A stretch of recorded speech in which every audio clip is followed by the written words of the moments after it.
NXT Gold Rush Week 2, June 27th, 2023. Nothing in the neighborhood of news and notes except, well, there's nothing. There's literally nothing. We just wanted to get through this week. Big week next week, too. Let's get into this. Thea Hale versus Tiffany Stratton. Very, very surprising. I was very impressed with both young women. This is the longest match Thea Hale has ever been a part of. And I think she held her own. I think she really held up her end of the bargain. She didn't really mess up nothing. Her stuff looked good. There was just a little bit of wonkiness there. But that's just, she's 19. What can you do? Tiffany Stratton was very good, too. They did a visual submission, the second one, for Thea Hale. But this had Gulak and Dempsey on ringside. They were actually cheating in front of the referee. That made the referee break his attention, which is why they didn't see the visual submission of Thea Hale having Tiffany Stratton in the Kimura. And so Gulak was distracting the ref. And then chicanery happens. Gulak is knocked off the apron. Thea Hale is rolled up in a schoolboy. She is pinned. Tiffany Stratton steals the match. Very strong performance from both girls. My critique, of course, is that Duke Hudson did nothing when Gulak and Dempsey were distracting the referee, when they were getting too involved in the match, and it was actually costing Thea Hale the match. Duke Hudson just kind of stood there. He didn't do anything. Clearly, it was because Duke Hudson is a heel. This is something that I keep saying, and people are like, they're not getting it. Duke Hudson was a heel this entire time. He didn't really care whether Thea Hale succeeded or not. After Tiffany Stratton stole the title and ran, at that point, Dempsey and Gulak got in the ring, and they were chewing out Thea Hale a little bit because she did lose. And then they jumped Duke Hudson and kicked his ass. At that point, you'd think that the Road Warriors were resurrected and came to ringside the way Andre Chase got this huge, momentous pop as he came out there. Harlem Bravado, who was literally one of the most boring dudes in the history of indie wrestling, is super over in NXT because of his character. And because they set this up perfectly over the last couple of weeks with Duke Hudson being sort of overwhelmed with this Thea Hale stuff, he's not quite sure what to do. And with Dempsey and Gulak trying to take over and manipulate young Thea Hale. So Andre Chase comes back. Chase U is in full effect again. They beat up Gulak and Dempsey, bump them around the ring. They get out of there. So they're setting up the tag team match, which they did not announce for next week. So they're going to take their time with it. Okay, fine. I like this. I think the girls did good. Much better than the other girls match on this show. Much better than the other girls match on this show. We'll get to that. There was a vignette for Ilya Dragunov as he talked about what does it mean to be unbesiegbar, as he's talking about torture, enduring pain, how to embrace it, that he has an incomparable will, that he moves forward, even if it means he has to crawl. And I was like, ooh, this guy sounds like, he's unstoppable. And that's really, I think that's what unbesiegbar means. Does it mean to be unstoppable or unkillable or something like that? Like, they really found something special with this character in terms of Ilya Dragunov, because it has such a, I guess you could say, hyper masculine, quote unquote, quality to it, where you can't do nothing but be impressed with, the approach to the business in terms of working physical, taking punishment, never giving up, fighting through, that adversity. It's the kind of stuff that helped him beat, Walter back when they were in NXT UK and beat him in NXT, is that desire that he will never give up. Even if he takes a beating, he will not quit. And I like that. So this was a great vignette. There was a little bit of hype for Malik Blade and Idris Inoue versus Gallus. A little bit of hype there. At this point, the show, this match, too long. I felt like this match was entirely too long. That was my main problem with this.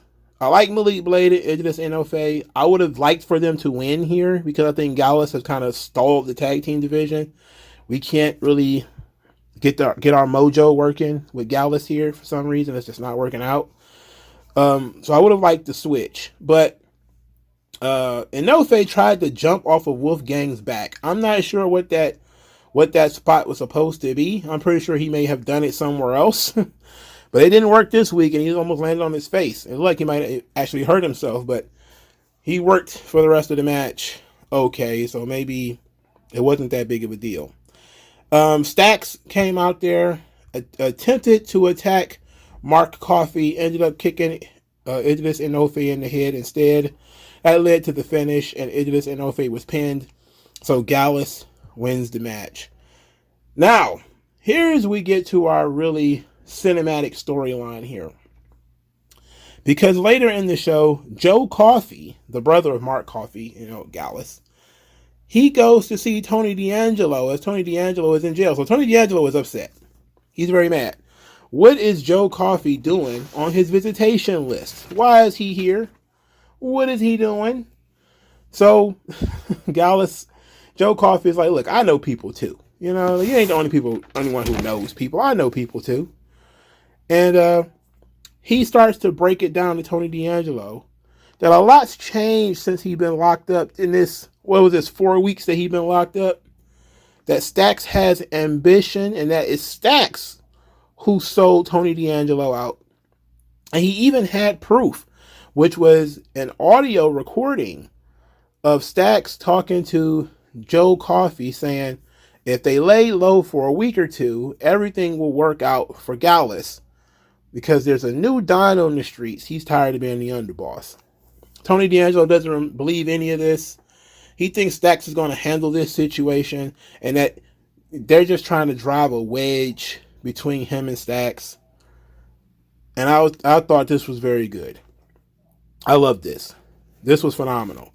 Tony D'Angelo is like really relying on Stax. Of course, we already knew that Stax was probably going to be the guy. I mean, that's typically how these storylines go. Whenever it's a who did it or who done it, usually the person who is the most into the who done it is the person that done it. Like whoever cries the most at a funeral is the one who treated the deceased the worst. That's typically how it goes. You feel more guilty, so you feel like you have to try to cover it up by being on the front lines. So that's kind of what Stax is doing. And I called this weeks ago because it wasn't that hard to see. So I'm hoping that there's some kind of twist in this, and maybe that it was a fake audio by Joe Coffey, or that it was like Chat GPT or whatever the hell, or something like that. It seemed like something NXT would do was to blame it on AI. It's it's one of those voice apps that had like Jordan Peterson singing Nas lyrics or something like that. Which maybe that is the case. But I like this. I don't like that Joe Coffey's got his hair combed to the front. He looks ridiculous. I wish somebody would have the guts to tell him that he looks ridiculous. But Joe Coffey, if you listen to this, you look ridiculous. Get the Dennis the Menace thing out of here. It's not working. I'm sorry. You look like Black Suit Spider-Man in the third Raimi movie. It's awful. It's absolutely awful. Please get rid of it. But Tony D'Angelo fully believing in Stax, wanting to believe in Stax, feeling like he needs to believe in Stax because that's his eyes and ears while he's out on the street. While he's locked up. So that's going to create an interesting dynamic. And I can't wait to see what they're going to do with this. I like it. Next, Dana Brooke is backstage. She's in the training room. Again, not acting very well. A young lady by the name of Kalani Jordan walks over to her. Kalani Jordan is a fellow gymnast who is inspired by Dana Brooke.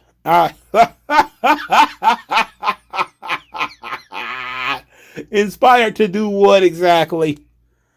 Inspired to do what exactly? Dana Brooke is talking about how, I could spot a fellow gymnast anywhere. I've seen you work out, blah, blah, blah, blah, blah. And said, I can't believe it. You know, they trying very hard. This poor young lady, poor Kehlani Jordan. You just and backstage doing your thing at catering, eating chicken wings, and then they come up to you and say some shit like, "Hey, we want you to go on front of television, in front of 600,000 people thereabouts, and say that you are inspired by Dana Brooke." I don't say that. I got the stomach flu. I got diarrhea. I can't do it. Like, for this to be, I don't know if this is her NXT debut or not, but to come out of, be the one who is pushed in front of everybody as the person who is inspired by Dana Brooke, that's ridiculous. It's absolutely ridiculous. Especially considering Dana Brooke's character is more akin to Tiffany Stratton than Kehlani Jordan. I don't even know that much about Kehlani Jordan. Like, I just, anyway. Dana Brooke says that when her leg heals up, she'll be looking to give Kehlani Jordan an opportunity and to share the ring with them together or whatever. I was like, get out of here, man. We're still doing the Dana Brooke thing. We're not giving it up, huh? We ain't giving up on it? Okie dokie. All right, the Metaphor are backstage. Noam Dar is disappointed because he lost the Heritage Cup. But this was the very pride friendly. Let's put it like that. I'm talking about the men with colored hair and their painted fingernails. Moving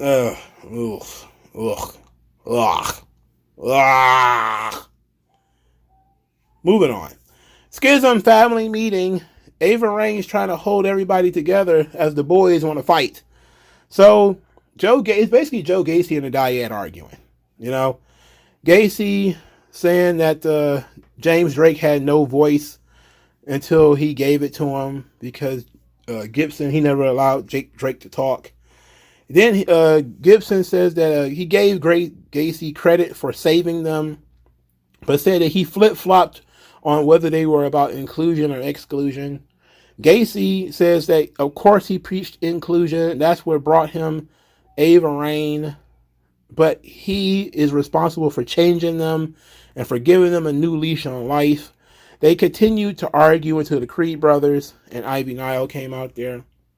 The Creeds were tired of listening to Schism and all of their nonsense and said that they were trying to take over NXT with their inclusion diatribes. And they are going to be the ones that are going to stop the Schism from doing so. At this point, they said that the Dyad don't want to be here and they don't want them here. So they need to just leave and go to, and before he says AEW, he gets cut off. So they argue some more. The Creeds think that Schism is cancerous and they need to be cut out of NXT. So Joe Gacy is upset and he decides that he's going to demand a match. The Dyad versus the Creed brothers one more time. But the losers must leave NXT. And Julius Creed actually accepts. Later in the show, the Dyad are very upset. They're not upset about the match per se because they believe they can win. They're upset that Joe Gacy so willy-nilly made this decision without talking to them about it. But Ava Rain is like, Joe's got a plan. You got to trust him. He's got a plan.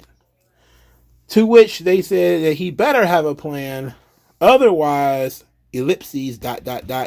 And we don't know what's going to happen if he doesn't have a plan, but I'm pretty sure he better have a plan or they're going to kick his ass. All right, so this is a very interesting storyline here. This match is actually set up for next week. So everybody who pretty much is following this brand knows that the Dyad, a.k.a. the Grizzly Young Veterans, they put in their releases around WrestleMania. So this is about 2 months ago. They were told that they were just going to basically work the rest of their contract out, and their contracts end in October. So is it possible that they lose this match and then they get an early release? Or are they going to flip it and send the Creed brothers to the main roster? And I think both issues is very likely. I think the fact that the Creed brothers actually mentioned that the Dyad don't want to be there is a good implication that they're going to lose. Something tells me that we're going to get swerved and the Creed brothers are going to end up being booted from NXT. That's what my gut is saying. My brain is saying what everybody else is saying, and that is the Dyad wanted to leave anyway. This is just a way to write them off. But considering their contracts don't end for another 4 months unless they're going to get an early release, I don't know. I would prefer it if the Dyad just lost and we got them out of here. But I don't know. I think that they like to do weird things and try to shake things up sometimes. And I think the Creed brothers are ready for the main roster, but I think bringing up too many people too soon is an issue, and I wouldn't want to do that. I wouldn't want to bring the Creed brothers up too soon. The tag team division on neither Raw or SmackDown can hold them right now, unless you're going to make them a part of somebody else's act. Like I think I pitched, just a fan pitch that they should join Alpha Academy. I think they fit perfectly, have similar gimmicks. But I really wouldn't want them being a part of Alpha Academy, if we're being honest, But what else would they do on the main roster? They don't do jobber matches anymore. Like, that's really what got them over in NXT is, jobber matches. They would go out there and wreck some jobbers. Everybody would be very excited, and people are still very excited for the Creed brothers matches, but we love watching them wreck jobbers. And then it just stopped. And now they've been tag team champions a couple of times, and their careers have kind of peaked in NXT. There's really nowhere else for them to go. So the question is, if they win, talking about the Creed brothers, what's next? The Dyad have already gotten their last shot at the tag team titles. They can't get another one. So it really doesn't benefit them to win at all. There's some kind of mutiny going on with the Dyad and Joe Gacy, and that seems to be the storyline that they want to lean into. Is that the Dyad lose and then they displace Joe Gacy from Power somehow, which is really, I think, probably the best option. So I'm going to go with the Dyad losing and taking their ball and going home. But I am willing to entertain the idea that maybe the Creed brothers can get cheated out of this match and they'll be forced to leave NXT. All right. We got another promo from Lucien Price and Bronco Nima, this time about football and how they're not here to play, they're here to dominate. They're not getting over on with me. I can tell you, they're two big dudes, which is, a good check in their box. They're, I guess, former football players. That's good. But the vignettes ain't really hitting for me. It's just like, we was homeboys from the hood, but then we went to college and played football. Yeah. And it's kind of like, oh. All right. So it's your real life, basically. I thought it was going to be like some character stuff. And it still might be, but it just feels like, yeah, we're just going to talk about our real life in these promo segments. And this was our way to get out of the mud. No cap. Oh, okay. Sure, whatever you say. Anyway, Hank and Tank were watching this vignette because, again, only on NXT are you watching the show while you're on the show. Which is very strange. Unless you're doing that crazy side stand that everybody does, where everybody's like watching TV, but keeping their body parallel to the camera. That's one of those meta things too. Anyway, Hank and Tank are watching. They're very impressed. Scripps likes them. He's basically like the narrator. Oh yeah, man, those two guys, I think they're very impressive. I like them very much. And then that's all he really has to say. He didn't add anything in terms of personality to the subject. Hank and Tank thinks that Scripps and Axiom will make a great tag team, but Axiom is far more interested in the Heritage Cup as Nathan Fraser comes over to him and Axiom wishes him good luck. I wish we hadn't done that because I don't care about that. Which leads us to the Heritage Cup match. Dragon Lee versus Nathan Fraser. Nathan Fraser wins the match 2-1. The seconds were Yulisa Leon for Nathan Fraser and Valentina Feroz for Dragon Lee. For a moment here, I thought they were going to build up to a Dragon Lee Valentina Feroz heel turn because I was like, why is these women here? Like, what is it about Yulisa and Valentina that would make them useful in this scenario?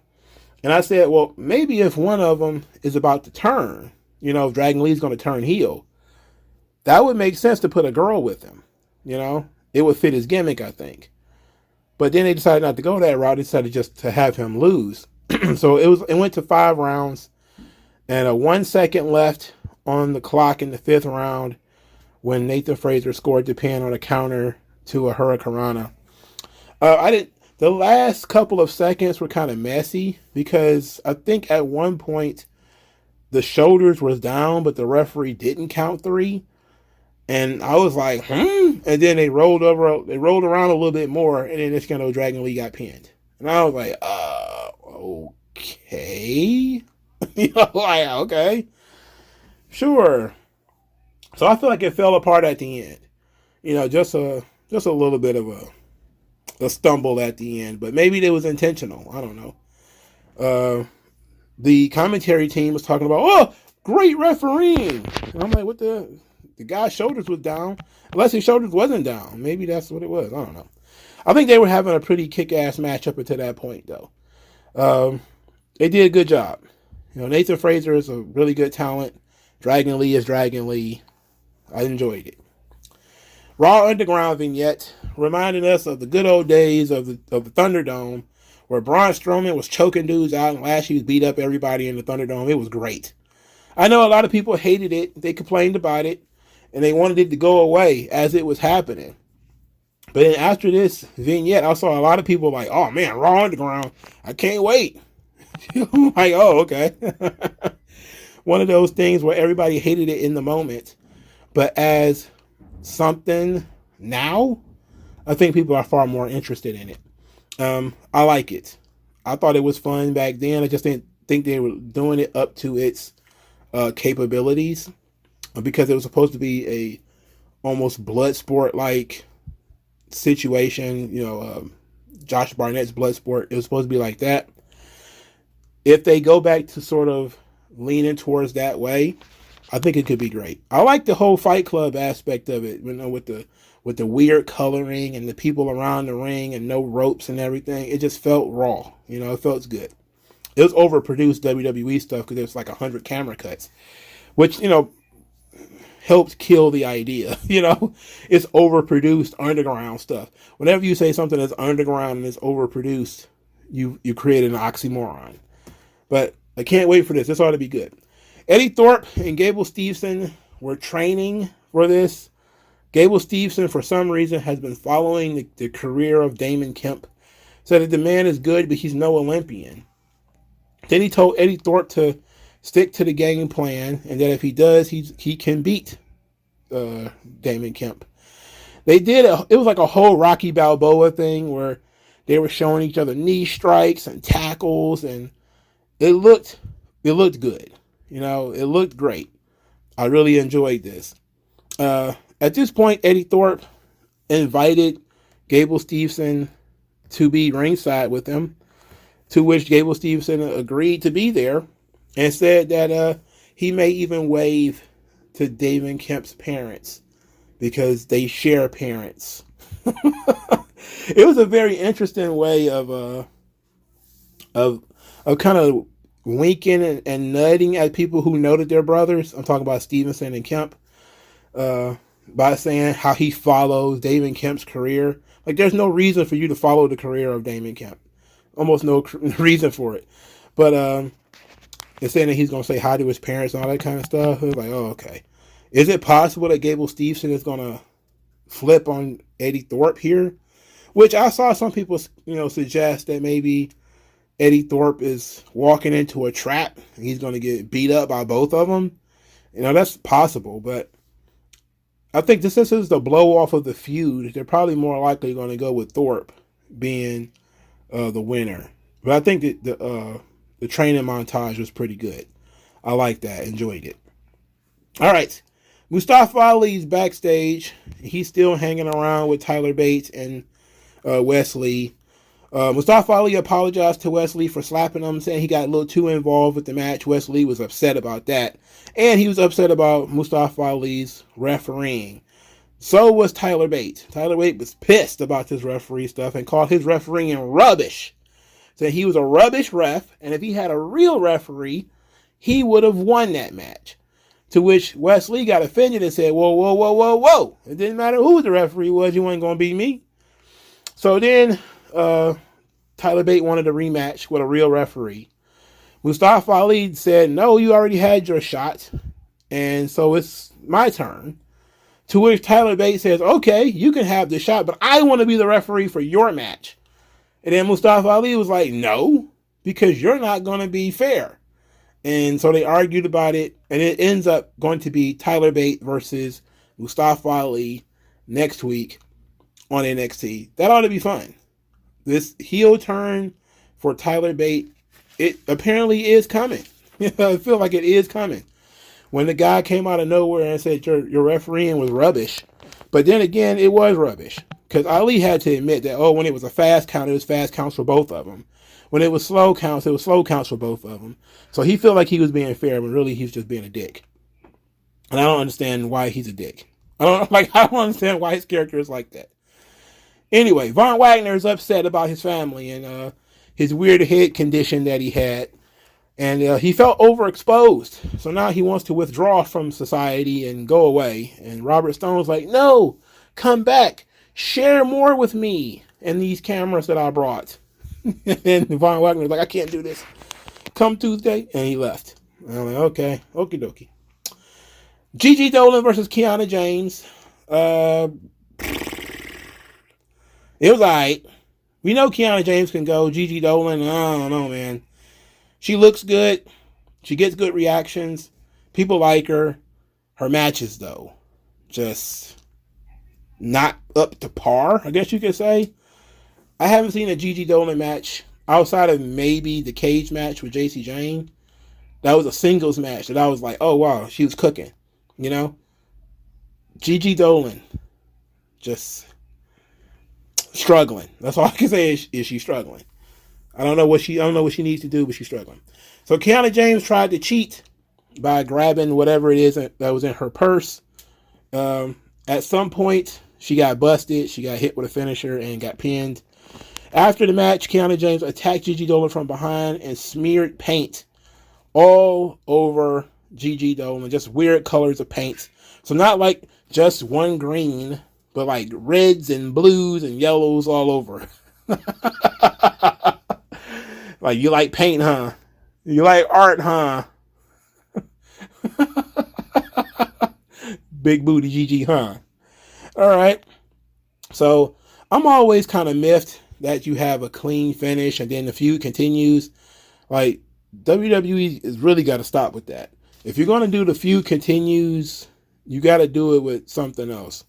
I think this was kind of a sneaky win, though, with the crucifix bomb, but whatever. I don't even know what Gigi Dolan's finisher is. I'm not even going to hold you up.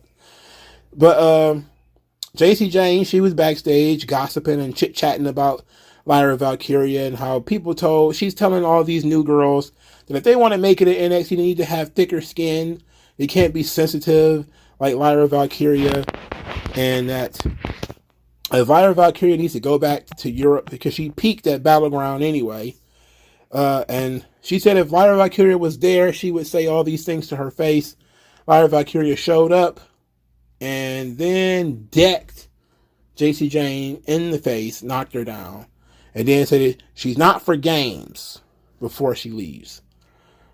At that point, Rhea Ripley comes in. She had been there earlier. I just didn't talk about it. But Rhea Ripley comes in and says that Lyra Valkyria is a badass. So they had Rhea Ripley put Lyra Valkyria over verbally. And I was like, that was very impressive. Thank you very much for that, Rhea Ripley, who just randomly in the women's NXT locker room. I guess she had to go to the bathroom. I guess she was using the vending machine. What the hell is she doing in there? Anyway, Roxanne Perez was getting threatened by Blair Davenport. She tried to laugh it off until Blair Davenport appeared and beat her ass, which ruled. That ruled. So that match is next week, too. It ought to be fun. Okay. So main event of the evening, Baron Corbin. The Lone Wolf Baron Corbin. He got his old theme back. versus Carmelo Hayes. Earlier in the night, Carmelo Hayes is thinking about how he's him and all the things that he's going to do to put Baron Corbin on a t-shirt and all these sorts of things, put his name in the rafters. And at this point, Rhea Ripley shows up for the first time and tells Carmelo Hayes that the next time he gets in Judgment Day's business, he's going to become Judgment Day's business. Interestingly enough, they did not reference at all, not even one time, the Carmelo Hayes versus Finn Balor match. It was not mentioned one time. It was mentioned that Carmelo Hayes was on Raw. It was never mentioned that he was on Raw and he lost. It was not mentioned at all, period. Which is probably the best way to handle this situation. It's probably the best way to handle it is to pretend that it didn't happen. So that's what they decided to do. They decided to just say, you know what, Carmelo Hayes, I'm him. And we're just going to ignore the fact that this happened. Okay, so Baron Corbin got his old theme back. Everybody's very excited about that. Everybody want Pete Dunne to have his theme back and his old gimmick. I'm cool with it, whatever. It doesn't make Baron Corbin better, but it makes him more tolerable. Have his whole entrance and everything. It was pretty good. I think people got excited about that. Corbin, he doesn't get enough credit for how awesome Deep Six is. It's such a believable move. It fucking rules. Deep Six is a really good move. And it always makes me believe that he's going to win with that move. Like, he should just change his finisher to Deep Six, if we're being honest. He legitimately only has 2 moves, and they're both very impressive. Everything else in the Baron Corbin match is like thumbs down. But those 2 moves, the End of Days and Deep Six, it get me every time. Carmelo Hayes did a lot of selling. Really good job. Got power bombs on the ring apron, on the announce table. And basically sold from there. Very impressed. Carmelo Hayes ends up winning with nothing but net. The flying leg drop from the top rope. It worked out. Everything was good. So, Carmelo Hayes wins. Everything's straight. There was a little bit of a linger after NXT that made me think something bad was about to happen. Like somebody was about to run to the ring and attack him or something like that. We go backstage, and it's Brian Breaker in Shawn Michaels' office. Shawn Michaels' office, by the way, has a picture of the old Shawn Michaels logo from like 1993 or something, maybe 96. And I'm just thinking to myself, like, oh my goodness, he keeps that on his office door. It doesn't say like Shawn Michaels, NXT head trainer, booker, screenwriter, or whatever the hell. It's just old HBK Bloody Heart logo. I'm thinking, that fucking rules. Like, he's still that guy. You like Eddie Kingston. It's like 1996 in my head all the time. So, Brian Breaker's in there yelling and screaming about how he beat everybody in NXT. Nobody can control him. Shawn can't control him. Nobody can control him. He comes out, he slams the door, and the cameraman's like, what's going on? Like, what's happened? And Braun's like, you're going to find out next week. And that's how we go off the air. We go off the air with a cliffhanger that Brian Breaker is pissed about something NXT related. We're not entirely sure what it is, but it's something NXT related. He's pretty pissed off, and he thinks people are trying to control him. I don't know what's going on here. I thought we were doing Braun versus Dragunov. That's what I thought was going to happen. And that still might end up being the case because I don't think they've wrestled yet. Have they? Well, let me think about that for a second, because I think they might have already wrestled. And anyway, but I thought that was the direction we were going in. But I don't know. I'm not sure. But Great American Bash is on the 30th, so they need a big match for that show. They need a couple of big matches for that show. We'll see how Braun fits in. I'm thinking it's going to be Braun and Dragunov. That's what I'm thinking. Overall, though, this Gold Rush episode was very good. I was very impressed by Stratton versus Hale. Got 2 young ladies, not with not a lot of experience, And they both went out there and they did their best. They didn't screw anything up too much. It was a rookie match, in terms of how Thea Hale has not had a lot of long matches, but she looked good. She didn't screw it up. She found creative ways to try to use the Kimura lock, which I was really impressed with. Tiffany Stratton has been sort of downplayed in this story. She's basically just an object of, let's measure where Thea Hale is. And we see visually that Thea Hale can beat Tiffany Stratton if she wanted to. And that Tiffany Stratton maybe was overconfident and maybe overlooked and took Thea Hale for granted. So I actually liked that. I thought that was pretty good. The Heritage Cup title match, very good. I don't like the idea of introducing the girls into the story unless we're going to actually use them. And I just thought that that's what was going to happen. I just thought it was going to be a heel turn, or somebody was going to cheat. One of the girls was going to cheat or something like that. Otherwise, why were they there? Why would you not have male coaches? Why would you have two women who have never achieved anything be your coaches for this match? I didn't get that one. That one went over my head. I don't understand that one. The tag team title match, a big because Gallus is fine, but they're bland. Idris Unofe and Malik Blade needed that swag. I feel like we're still one big win, maybe two big wins away from these guys actually mattering on the roster, and it's gonna be difficult for them to get it right now. The Schism, their arguments to me just feel like a means to an end. I thought the segment might have been a little too long, but if it leads to the dyad being removed from NXT, which is what they want, then that perfectly works out for me. If it ends up with the Creed brothers being removed from NXT, I'm going to be very upset because I don't think that the Creed brothers are going to be treated correctly on Raw or SmackDown. Despite their talent, I just don't think that the tag teams die in WWE, with the exception of maybe a few. Just a handful, like the Legion of Doom or the Outlaws or the Dudleys or the Hardys. But they ain't been like strong tag team wrestling in WWF since the 80s. Even in the Attitude Era, it wasn't a strong tag team division.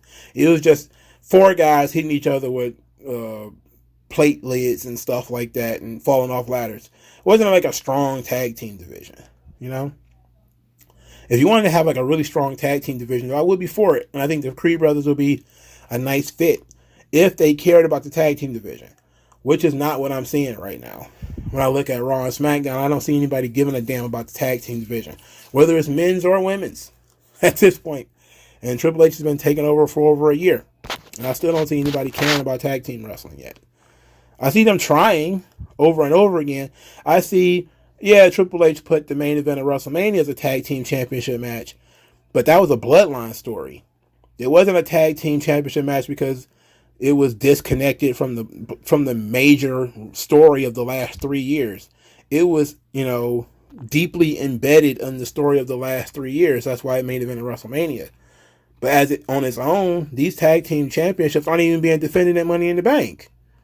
So hard to really care about what they may do with the Creed brothers on the main roster.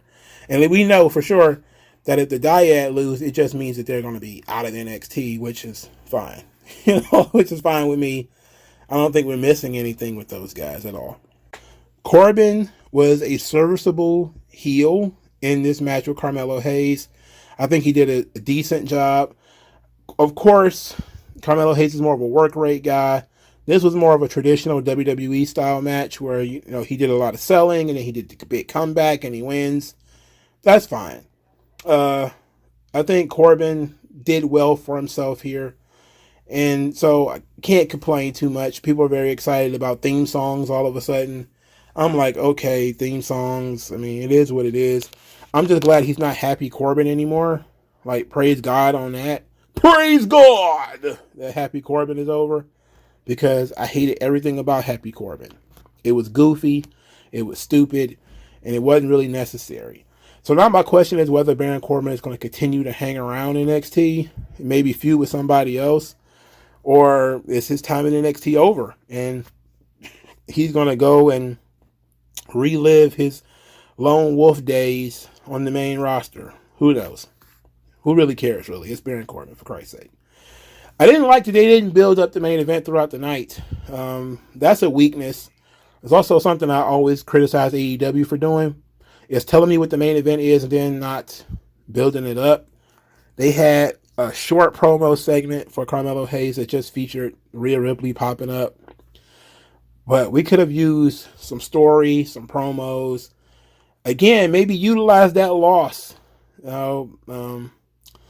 I think if you're going to do something stupid like have him lose to Finn Balor, it should be factored into the story. He should have came into the building with taped up ribs or something like that, saying, and maybe having Shawn Michaels say, hey, we could cancel this match until next week if that's what you want to do. We can cancel it for 2 weeks, and Carmelo Hayes being like, nah, I'm gonna go ahead and do it anyway, or maybe you have him think about it and then Baron Corbin baits him into doing the match anyway, and then he ends up winning. It's just there's a way to build up stories throughout the show rather, to make your match feel bigger. And I feel like every time they don't do that, you miss an opportunity. You have to build up the matches on the show if you want people to watch the damn show. You just have to get people invested in the stories. How many people are really invested in a story between Carmelo Hayes and Baron Corbin? Yes, they had a really great segment, I think last week or 2 weeks ago.